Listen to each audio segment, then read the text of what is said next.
안녕하세요. 세종 몽땅부동산 정진숙입니다. 세종에요. 어제요. 어마어마한 일이 있었어요. 그게 뭐냐면 저도 굉장히 놀랐습니다. 세종시 상가가 어렵다, 안 된다, 공실이 많다, 각종 매스컴에서 계속 했는데 어제 제가 지난번 영상에 안내해 드렸었죠. 세종시 4-2 생활권 지편동에 1200세대가 입주 예정인 세종 자2 이편한 세상 아파트 단지 상가가 입찰이 있었습니다. 단지 상가는 LH는 그 LH 그 상가 부분에서 전산으로 입찰을 하지만 이렇게 민영이 겸비된 단독주택지 아니 민영이 겸비된 단독 단지 상가들은 현장 입찰을 굉장히 많이 해요. 그러다 보니까 세종시에 거주하시는 중개사분들이나 세종시에 상가를 매수하고자 하셨던 분들, 세종시에 관련된 세종 인근분들이 많이 이제 상가 입찰을 보러 오시는데요.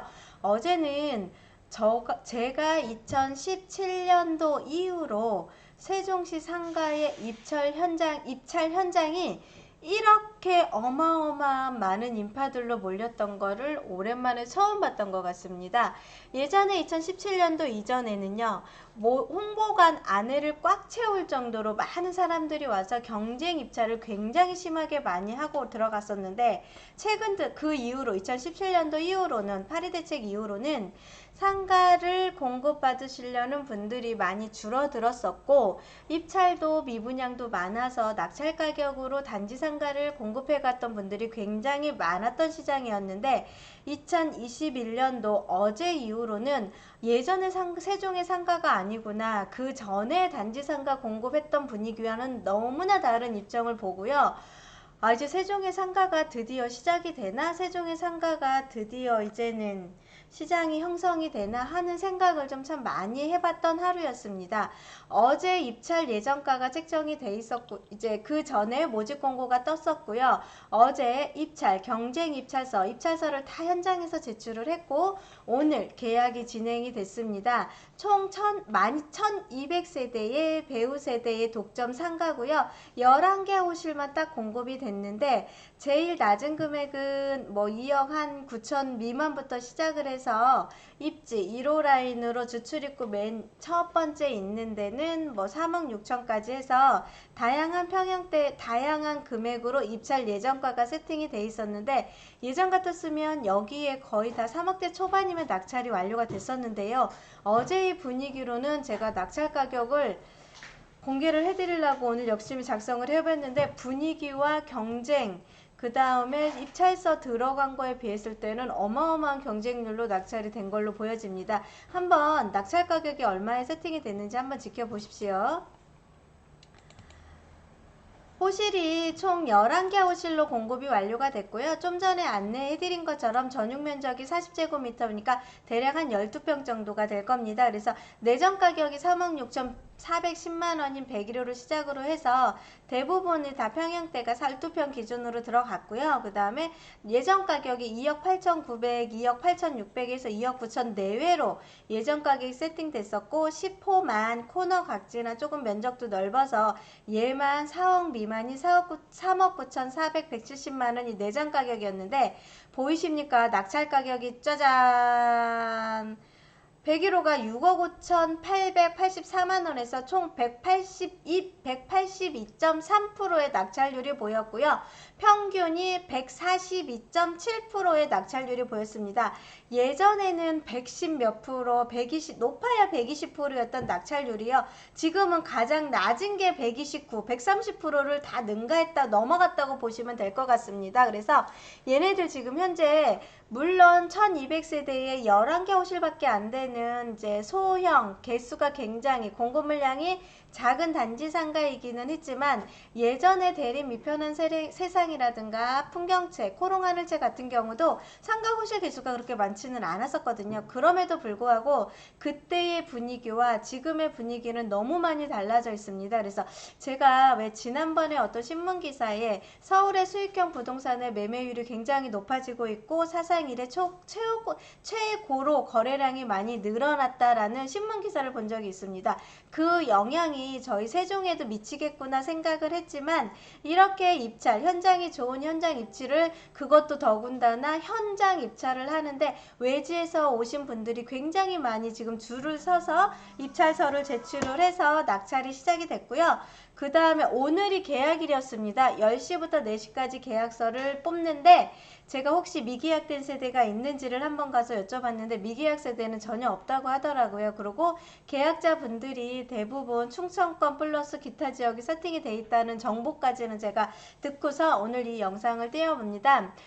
예상 가격이 3억 미만이라서 3억대 초반에 물론 저도 입찰은 들어가기는 했지만 이렇게 대비했을 때 이렇게 입찰 가격이 높게 세팅이 됐다는 거는 세종시의 상가, 수익형 부동산의 분위기가 조금 살아나지 않나 하는 생각을 좀 해봤고요. 단지 상가가 10개 호실이든 7개 호실이든 8개 호실이든 개수를 그렇게 많이 중요시하지는 않았었고 많은 분들이 입찰서를 들고서 거기에 줄을 서서 상가 입찰을 준비를 했고 많은 분들이 입찰서를 투철함에다 넣었었는데 호실별로 함을 만들어 놨었는데 호실별로 마지막에 넣는 분들은요. 봉투가 들어가지가 않아서 비껴서 넣습니다. 그러니까 입찰서가 어마어마하게 많이 들어갔던 상황이었었고요. 또 몇몇 분들은요. 1호부터 10호 내지는 7개 호실 이상을 다 투찰서를 넣으신 분들도 굉장히 많았습니다. 그래서 1200세대의 11개 호실의 상가의 메리트도 있지만 두 번째가 이 11개 호실의 상가를 통으로 전체로 분양을 받으시려는 분들도 좀 많았었고 낙찰이 되셨는지는 모르겠지만 세종분은 제가 한 두세 분을 알고 있겠더라고요. 근데 나머지 분들은 어떨지는 모르겠습니다. 그래서 이렇게 상가 공급 물량이 이제 1200세대 11개 호실이니까 공급의 물량이 굉장히 작았고 1층만 공급이 됐고 2층 상가들이 없었던 시장에서 부동산이라든가 세탁소라든가 편의점이라든가 각종 근린생활시설에 필요한 필요한 업종들이 들어가서 영업을 하면 마이너스가 나거나 영업의 수익은 굉장히 많이 발생할 거라는 생각이 좀 많이 들었습니다. 그래서 세종시의 상가가 그닥 다지 나쁜 분위기만은 아니라는 거를 한번 생각을 좀 해보셨으면 좋을 것 같고요. 정말로 몇 년 만에 이렇게 낙찰가와 낙찰률이 182.3%까지 된 케이스는 정말로 오래간만이라는 소식을 좀 안내를 해드릴 테니까 혹시 수익형 부동산에 투자를 해보시겠다 판단하셨던 분들은요. 여기 세종을 한번 눈여겨보시면 어떨까 합니다. 예전에 그렇게 공실이 있어서 힘들었던 세종의 상가도 물론 있지만 향후 발전 가능성이 있어 보이기도 하고 요즘에 저희들이 메인이 주택보다는 상가 상담이 굉장히 많은 시장이거든요. 그것도 감안하셔서 조금 꼼꼼하게 세종시의 속을 한번 들여다보시면 어떨까 하는 생각을 좀 해봅니다. 세종시의 단지 내 상가이긴 하지만 낙찰 가격이 굉장히 많이 높아졌고요. 일반 상가 또한 제가 예전에 안내해드렸던 6-4 생활권의 스카이어버드림 상가 같은 경우도요. 분양률이 65%가 분양이 됐다고 해요. 근데 제가 더 하나 궁금했던 거 분양자들의 계약자들의 주소지가 과연 어디일까 참 궁금했는데요. 세종시 분들이 거의 80-90%라고 합니다. 이거는요. 외지에서 보는 세종시의 상가의 눈과 세종시 내에서 보시는 상가의 세종의 눈, 세종의 미래가치와 세종의 상가 보는 눈이 정말로 틀리다는 것을 제가 한 번 더 안내를 해드릴까 합니다. 그래서 일반 상가도 분양률이 굉장히 좋아지고 있고요. 하니까 한번 꼭 지켜보시고 아파트 단지 상가가 이렇기는 하지만 일반 상가 또한 분양률이 굉장히 높아지고 있다는 거 참고하셔서 보시면 좋을 것 같습니다. 혹시 세종시 지편동에 있는 LG자이 아파트 단지 상가 궁금한 사항이 있으시거나 낙찰되셨던 분들 중에 혹시 임대를 원하시거나 하시는 분들 있으시면요. 저희 세종 몽땅부동산과 한번 상의해 보셨으면 좋을 것 같습니다. 즐겁고 편안한 시간 되십시오. 감사합니다. 세종 몽땅부동산의 정진숙이었습니다.